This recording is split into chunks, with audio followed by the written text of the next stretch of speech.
Hello guys, welcome to my channel. అందరికీ happy Ugadi. So నేను బెంగళూరు నుంచి అయితే ఇంటికి అయితే వచ్చాను. నేను ఇంటికి వచ్చేసరికి మా మమ్మీ ఇలాగ ఎంట్రన్స్ లోని మామిడాకులు అయితే గుచ్చారు అటు ఇటుని. తర్వాత దేవుడు మందిరానికి కూడా ఇలాగ మామిడి తోరణం అయితే కట్టారు. సో నేను ఇంటికి వచ్చేసరికి పూజ ఇవన్నీ అయితే కంప్లీట్ అయితే చేసుకున్నారన్నమాట.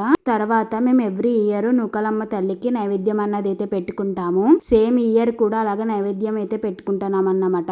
నైవేద్యానికి కావాల్సిన ఐటమ్స్ అన్ని ప్రిపరేషన్ అయితే చేస్తున్నారు. సో పప్పు అన్నది అయితే కంప్లీట్ అయితే అయ్యింది. బూర్లు వేయడానికి పిండి, పూర్ణము ఇవన్నీ దగ్గర అయితే పెట్టుకున్నారు. ఇప్పుడు బూర్లు అన్నది అయితే వేయడం అయితే స్టార్ట్ అయితే చేయాలి. సో ఈ లోపల అన్నది ఆయిల్ అన్నది హీట్ ఎక్కిస్తున్నారు అన్నమాట. సో బూర్లు అన్నది అయితే వేస్తున్నారు. సో మన బూర్లు వేసుకున్నప్పుడు ఎంత రౌండ్ గా వేసుకుంటే మనకు అంత రౌండ్ గా అన్నది అయితే వస్తాయి. సో బూర్లు కలర్ వచ్చేసరికి అయితే బయటకి అయితే తీసేయాలి. అప్పుడే టేస్టీగా అయితే ఉంటాయి అన్నమాట బూర్లు. సో అమ్మవారికి నైవేద్యానికి బూర్లు అన్నది అయితే ప్రిపరేషన్ అయితే చేస్తారు. సో నెక్స్ట్ ఇంకా నైవేద్యం పెట్టడం అయితే స్టార్ట్ అయితే చేయాలి. ఆయిల్ అబ్జర్వ్ చేయడానికి కింద పేపర్లు అన్నది అయితే వేసి అండ్ బూర్లు అన్నది అయితే వేసారన్నమాట. ఎక్స్ట్రా ఆయిల్ ఏమన్నా ఉంటే అబ్జర్వ్ చేసుకోవడానికి. తర్వాత ఇక్కడ బూర్లు ప్రాసెస్ అన్నది అయితే కంప్లీట్ అయితే అయ్యింది. నెక్స్ట్ ఇంకా నైవేద్యం పెట్టడం అయితే స్టార్ట్ అయితే చేయాలి.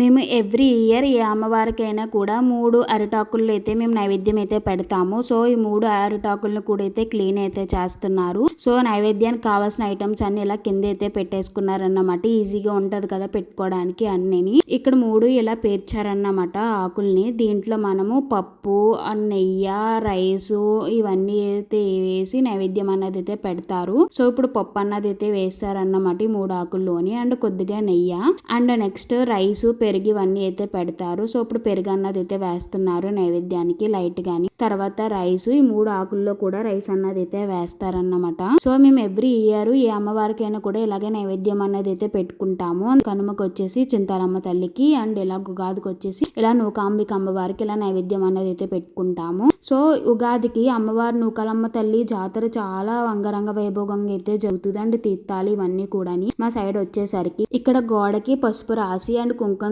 అడ్డబొట్టులు అండ్ బొట్టులు అయితే పెడుతున్నారన్నమాట.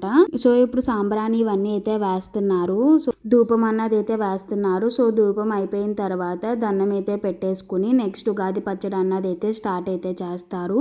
మేము ఎవ్రీ ఇయర్ ఉగాది పచ్చడి ఎలాగైతే చేసుకుంటాం అన్నమాట. బనానాస్, కోకోనట్ ఇవన్నీ బాగా అయితే ఎక్కువైతే వేసుకుని ఫ్రూట్ సలాడ్ కింద అయితే చేసుకుంటాము. సో బనానాస్ ఇవన్నీ బాగా అయితే మిక్స్ అయితే చేశారు. అండ్ పప్పు ఇవన్నీ అయితే వేసారన్నమాట. కొద్దిగాని చింతపండు రసము, లైట్ గా కారము, ఉప్పు ఇవన్నీ వేసి షడ్ రుచులు అంటారు కదా ఇవన్నీ వేసి కలుపుతున్నారన్నమాట. సో మీరు ఎలా ఉగాది పచ్చడి చేసుకుంటారు సో కామెంట్ అయితే చెయ్యండి. మేమైతే ఇలాగ గట్టిగా అన్నది అయితే చేసుకుంటాము ఉగాది పచ్చడి ఫ్రూట్ సలాడ్ లాగా. సో నాకు ఈ పప్పు ఎక్కువ వేస్తే ఇష్టం అన్నమాట ఉగాది పచ్చడిలోని. సో అందుకే కొద్దిగా ఎక్స్ట్రా అన్నది అయితే వేసారు పప్పు వచ్చేసరికి. సో ఇప్పుడైతే బాగా అయితే మిక్స్ అయితే చేస్తున్నారు.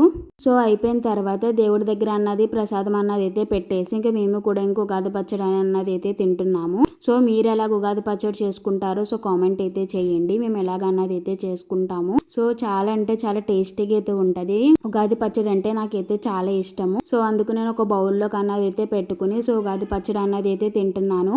మీకు ఎంతమందికి ఇష్టమో సో ఉగాది పచ్చడి సో కామెంట్ అయితే చేయండి. సో ఈ వీడియో కానీ మీకు నచ్చితే ప్లీజ్ లైక్ చేయండి. ఫైనల్ గా అందరికీ happy Ugadi. Thank you for watching. Please subscribe my channel. See you next video. Bye bye.